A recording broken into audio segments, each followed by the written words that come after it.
بسم اللہ الرحمن الرحیم۔ دوستو، سورہ کوثر کی تفسیر حاضر خدمت ہے۔ سورہ کوثر مدینہ میں نازل ہوئی اور مکہ مکرمہ میں بھی کہتے ہیں۔ ترجمہ ہے، اللہ کے نام سے جو بڑا مہربان نہایت رحم والا ہے۔ بے شک ہم نے تمہیں الکوثر عطا کیا ہے، اس لیے اپنے رب کے لیے نماز پڑھو اور قربانی کرو۔ جو تم سے نفرت کرے گا وہ کاٹ دیا جائے گا۔ مسلم، ابو داؤد اور نسائی سب نے اس روایت کیا ہے کہ انہوں نے کہا کہ جب ہم رسول اللہ پاک صلی اللہ علیہ وسلم کے ساتھ مسجد میں تھے تو آپ کو نیند آ گئی، پھر آپ نے مسکراتے ہوئے اپنا سر اٹھایا، عرض کیا یا رسول اللہ، آپ کو کس چیز نے ہنسایا؟ یقیناً ابھی مجھ پر ایک سورت نازل ہوئی ہے۔ پھر انہوں نے تلاوت کی، بے شک ہم نے آپ کو الکوثر عطا کیا، لہذا اپنے رب کے لیے نماز پڑھو اور قربانی کیو، کیونکہ جو تم سے بغض رکھے گا وہ کاٹ دیا جائے گا۔ پھر فرمایا کہ آپ سب جانتے ہیں الکوثر کیا ہے؟ ہم نے کہا اللہ اور اس کا رسول ہی بہتر جانتے ہیں۔ اس نے کہا یقیناً یہ ایک دریا ہے جس کا مجھ سے میرے رب العزت نے وعدہ کیا ہے، اور اس میں بہت سی بھلائیاں ہیں۔ یہ وہ حوض ہے جس میں میری امت کو قیامت کے دن لایا جائے گا۔ اس کے کناروں کی تعداد ستاروں کی طرح ہے، پھر ان میں سے اللہ کا ایک بندہ اسے روکا جائے گا، اور میں کہوں گا اے رب، بے شک وہ میری امت میں سے ہے۔ پھر اللہ فرمائے گا بے شک تم نہیں جانتے کہ اس نے تمہارے بعد کیا متعارف کروایا، یہ خطرہ ہے کیا۔ یہ مسلم کا قول ہے۔ احمد نے اس حدیث کو محمد بن فضیل سے نقل کیا ہے۔ انہوں نے مختار بن کاف فلفل سے، جس نے انس بن مالک سے روایت کی ہے۔ امام احمد نے بھی انس بن انس سے روایت کیا ہے کہ رسول پاک صلی اللہ علیہ وسلم نے فرمایا، میں جنت میں داخل ہوا اور میں ایک دریا کے پاس پہنچا جس کے کناروں پر موتیوں کے خیمے تھے۔ پس میں نے اپنے ہاتھ سے اس کے بہتے ہوئے پانی میں ڈالا تو دیکھا کہ یہ کستوری کی سب سے مضبوط خوشبو ہے۔ تو میں نے پوچھا اے جبرائیل، کیا چیز ہے؟ اس نے جواب دیا یہ الکوثر ہے جو اللہ تعالیٰ نے تمہیں عطا کیا ہے۔ اسے بخاری نے اپنی صحیح میں اور اس طرح مسلم نے انس بن مالک سے روایت کیا ہے۔ ان کی روایت میں انس رضی اللہ تعالیٰ عنہ کہتے ہیں کہ جب نبی صلی اللہ علیہ وسلم کو آسمان پر اٹھایا گیا تو آپ نے فرمایا، میں ایک دریا کے پاس پہنچا جس کے کناروں پر کھوکھلے موتیوں کے گنبد تھے۔ میں نے کہا اے جبرائیل یہ کیا ہے؟ آپ نے فرمایا یہ الکوثر ہے۔ احمد نے انس سے روایت کیا ہے کہ ایک آدمی نے کہا یا رسول اللہ، الکوثر کیا ہے؟ یہ جنت میں ایک نہر ہے جو میرے رب نے مجھے دی ہے، یہ دودھ سے زیادہ سفید اور شہد سے زیادہ میٹھی ہے۔ اس میں ایسے پرندے ہیں جن کی گردنیں گاجر کی طرح لمبی ہیں۔ عمر رضی اللہ تعالیٰ نے عرض کیا کہ یا رسول اللہ صلی اللہ علیہ وسلم، یقیناً وہ پرندے بہت خوبصورت ہوں گے۔ آپ صلی اللہ علیہ وسلم جو ان کو کھائے گا یعنی اہل جنت ان سے زیادہ حسین ہوگا۔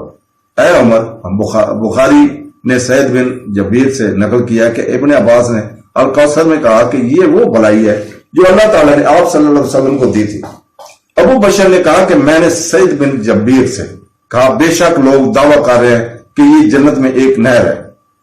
سعد نے جواب دیا جنت میں جو دریا ہے وہ اس کی نیکی کا حصہ ہے جو اللہ تعالیٰ نے اس کو عطا کی ہے۔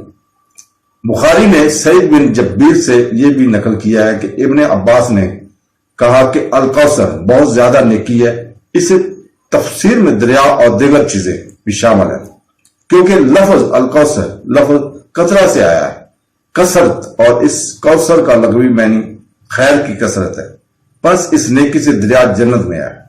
امام احمد نے ابن عمر سے روایت کیا کہ رسول پاک صلی اللہ علیہ وسلم نے فرمایا الکوثر جنت میں ایک دریا ہے جس کے کنارے سونے سے بنے ہوئے ہیں اور موتی کے اوپر سے بہتے ہیں، اس کا پانی دودھ سے زیادہ سفید اور شہد سے زیادہ میٹھا ہے۔ اس حدیث کو ترمذی، ابن ماجہ، ابن ابی حاتم اور ابن جریر نے اسی طرح نقل کیا ہے۔ اور ترمذی کہتے ہیں کہ حسن صحیح۔ پھر اللہ فرماتا ہے پس اپنے رب کے لیے نماز پڑھو اور قربانی کرو، یعنی جس طرح ہم نے تمہیں دنیا اور آخرت کی بہت سی بھلائیاں عطا کی ہیں، اور اسی سے وہ دریا سے جب کی تفصیل پہلے بیان کی جا چکی ہے، تو اپنی نماز کو فرض اور اختیاری اپنی قربانی جانور کے صرف اور صرف ادا کرو۔ اپنے رب کے لیے مخلص اسی کی عبادت کرو، اس کے ساتھ کسی کو شریک نہ کرو، اور صرف اسی کے نام کا ذکر کرتے ہوئے قربانی کرو، اس کے ساتھ کسی کو شریک نہ ٹھہراؤ، یہ جیسے کہ اللہ تعالیٰ فرماتا ہے کہہ دو کہ بے شک میری نماز، میری قربانی، میرا جینا اور مرنا اللہ ہی کے لیے ہے جو تمام مجدات کا رب ہے، اس کا کوئی شریک نہیں ہے، اور مجھے اس کا حکم دیا گیا اور میں مسلمانوں میں سے ہوں۔ ابن عباس، عطا، مجاہد، اکرمہ اور الحسن سب نے کہا اس کا مطلب ہے کہ اسی کے ساتھ بدن کو قربان کیا جائے۔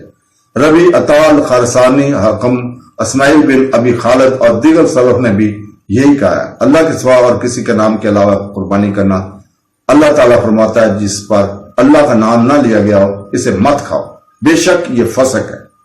رسول کا دشمن کاٹ گیا، اللہ فرماتا ہے کیونکہ جو تم سے نفرت کرتا ہے وہ کاٹ دیا جائے گا، یعنی اے محمد صلی اللہ علیہ وسلم جو شخص آپ سے بغض رکھتا ہے وہ اس چیز سے نفرت کرتا ہے جو آپ ہدایت، حق، روشن دلیل اور روشن نور لے کر آئے ہیں، وہ سب سے کٹا ہوا ذلیل اور پست شخص ہے جسے یاد نہیں کیا جائے گا۔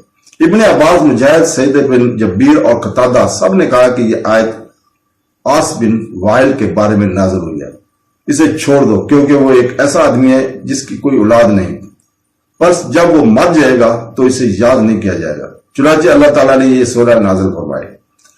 شمر بن عطیہ کہتے ہیں کہ یہ سورت عقبہ بن ابی معیط کے بارے میں نازل ہوئی تھی۔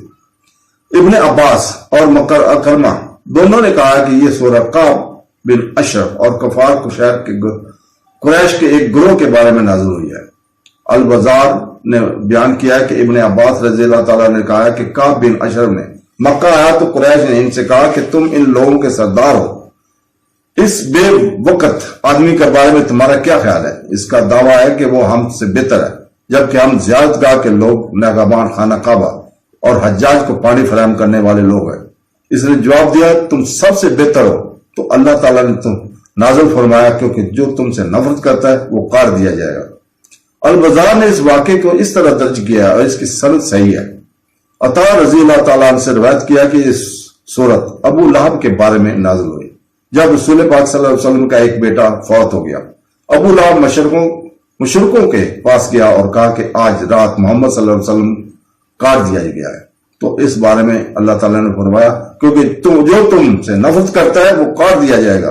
الصدی نے کہا جب کسی آدمی کے بیٹے مر جاتے تھے تو لوگ کہتے تھے وہ کاٹ دیا گیا ہے، بس جب رسول پاک صلی اللہ علیہ وسلم کے بیٹے انہوں نے کہا محمد کاٹ دیا گیا ہے، چنانچہ اللہ تعالیٰ نے نازل فرمایا کیونکہ جو تم سے نفرت کرتا ہے وہ کاٹ دیا جائے گا۔ چنانچہ انہوں نے نا علمی میں سوچا کہ اگر اس کے بیٹے مر گئے تو اس کی یاد منقطع ہو جائے گی۔ اللہ نہ کرے، اس کے برعکس اللہ تعالیٰ نے اپنے ذکر کو تمام دنیا کو دیکھنے کے لیے محفوظ رکھا اور تمام بندوں کو اس کی شریعت پر عمل کرنے کی پابند بنایا۔ یہ سلسلہ جمعیت کے دن اور آخرت کے آنے تک جاری رہے گا۔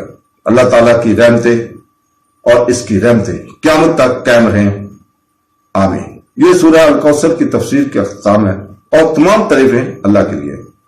اللہ تعالیٰ ہمیں قرآن، حدیث اور تفسیر پڑھنے اور نیک عمل کرنے کی توفیق عطا فرمائے، آمین ثم آمین۔ اللہ حافظ۔